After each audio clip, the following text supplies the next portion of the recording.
Welcome to day 4 of our challenge.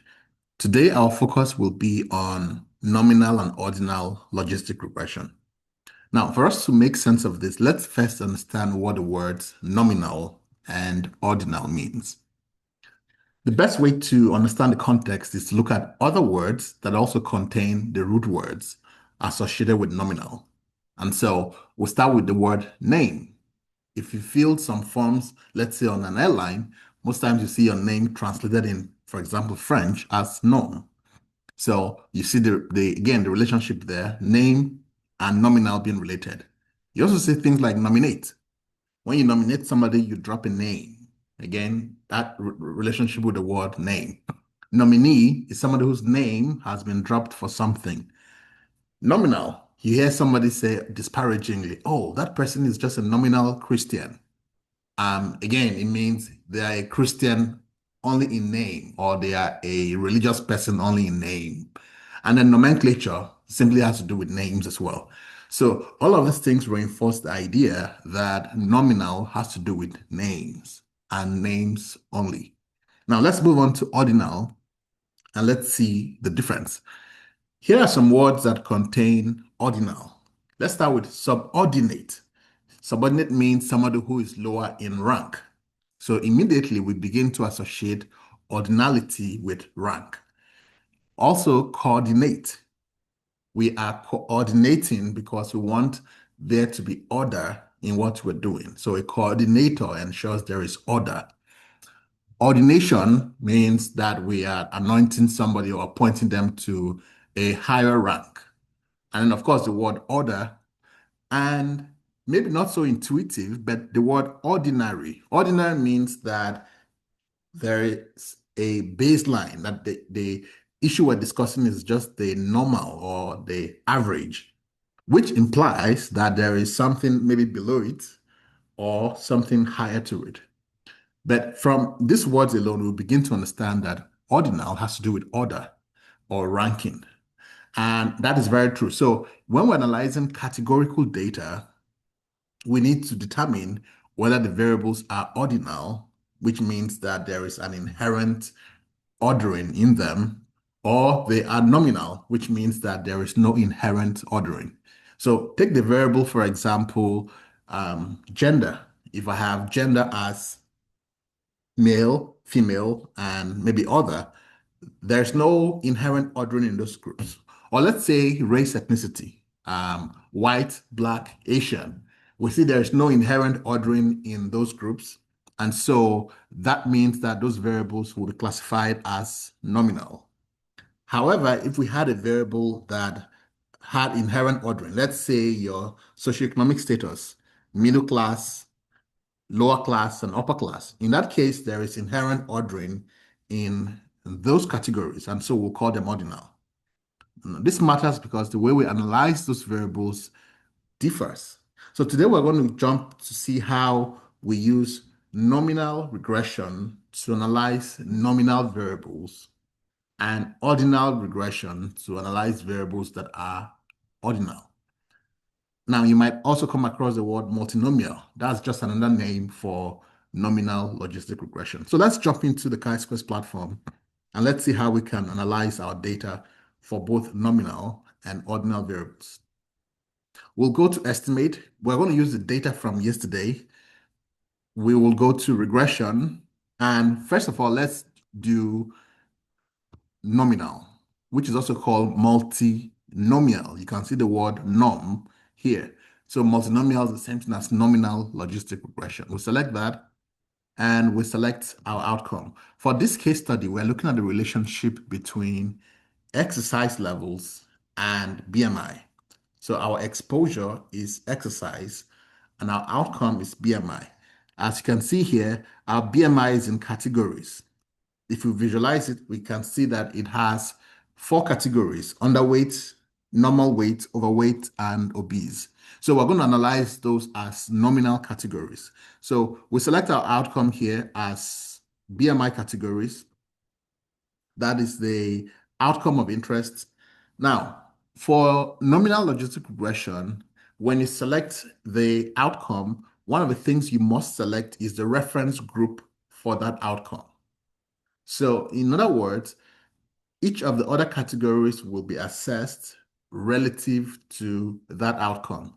You may be familiar at this point in time with selecting reference categories for categorical predictors. Now, this is the first time we're introducing a notion where we have to select the reference group for a categorical outcome. And this is expected for nominal logistic regression. So here we'll select a reference group and we're going to use the normal category, the normal BMI as a reference group.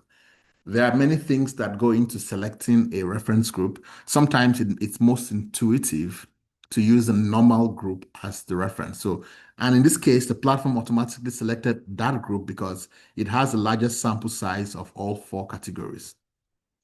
Next, we select our predictors. Selection of predictors in this case should be based on strong subject matter knowledge.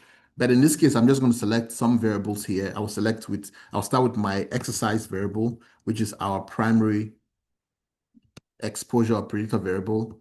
And then I'll select a few other confounding variables to ensure that there's no confounding. So I will select sex and age and race. And let's see, income and marital status. Again, just selecting a few of this here and just for demonstration purposes. So we've selected our outcome, we've selected our predictor variables, starting with our main exposure and the other confounders. And so again, you want to pay very careful attention to ensure that the reference categories you're selecting here make sense, that they are very intuitive. So you can change a reference group from what has been suggested by the platform to whatever makes the most sense in your context. Now, I'm going to leave that now and let's just estimate that. Let's see how that looks in practice. So the platform takes all of the information we've provided and it's going to run the analysis using the reference group we selected for the outcome. So here we see the tables provided here. Expect to see results from nominal logistic regression to be quite lengthy because each of the other categories that is not the reference category will have its own output. So here you see, for example, obese versus normal, all of these results are in relation to that particular category, obese, relative to normal. I think it might be best to look at this from the picture, the figure. So you can see all of these results in blue are for one category of the outcome, which you see obese versus normal.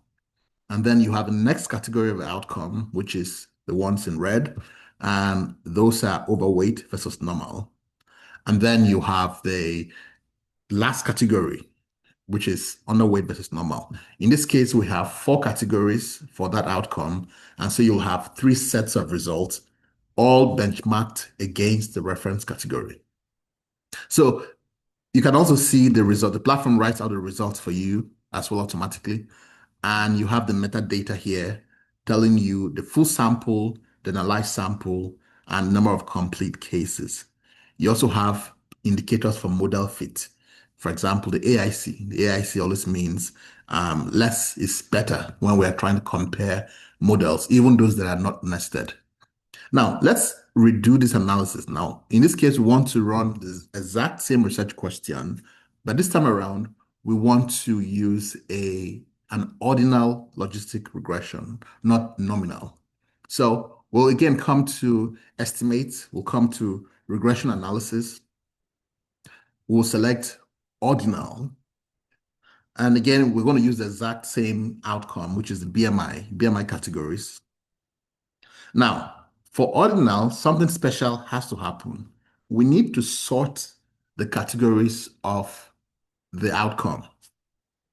And we can choose to sort them in ascending order or in a descending order. Ascending order means that as the predictor increases, the outcome increases as well. That's why you see it's written here too. You want to see if the outcome increases as the predictor increases.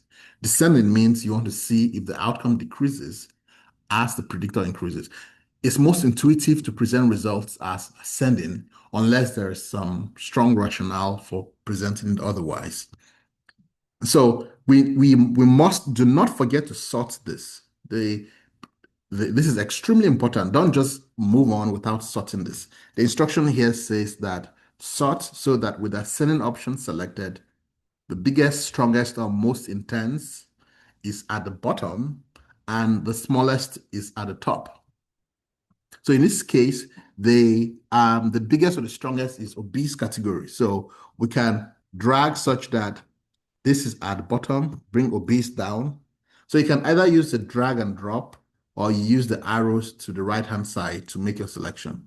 So obese, overweight, normal, and underweight. So now we've sorted it in an ascending manner.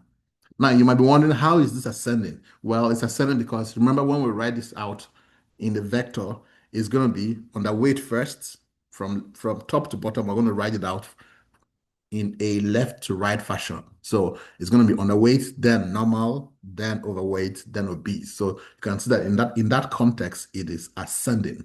So once we are done, we click done. But whatever the selection you make here, just follow the instructions that are provided here. These instructions are specific for ascending and for descending. So we'll click on done. And now we can select our predictors the same way we selected them the other time. So variables like marital status and sex and race and whichever variables we selected. Again, this is just for demonstration purposes. And education, and we then continue. Now, unlike the nominal logistic regression where we had a separate output for each category of the outcome other than the reference category. Here, that is not what happens. Here, we're going to have one single coefficient that tells us that as the predictor increases, this is the odds of observing higher levels of the outcome or lower levels, depending on whether we selected the ascending or the descending. So in a nutshell, yes, that's how you fit multinomial and ordinal logistic regression models on the chi-squares platform. So your challenge for today is to repeat the same exercise and to compare model fit. The same research question, a list of confounders have been provided. So you can fit the models and compare which model is better. You can always use the AIC to compare models. Again, an AIC, the smaller values are better. So if you're comparing two models, you want to pick the one that has a smaller value. But of course, model comparison should not be based only on that. You want to see the nature of the data, the context, the issues of communication, also very important. How easy is it to communicate the results to our desired audience? It doesn't help if we fit the most sophisticated model, but we can't explain it to people. So in a nutshell, that's the task for today. I look forward to reviewing your submissions. Thank you very much.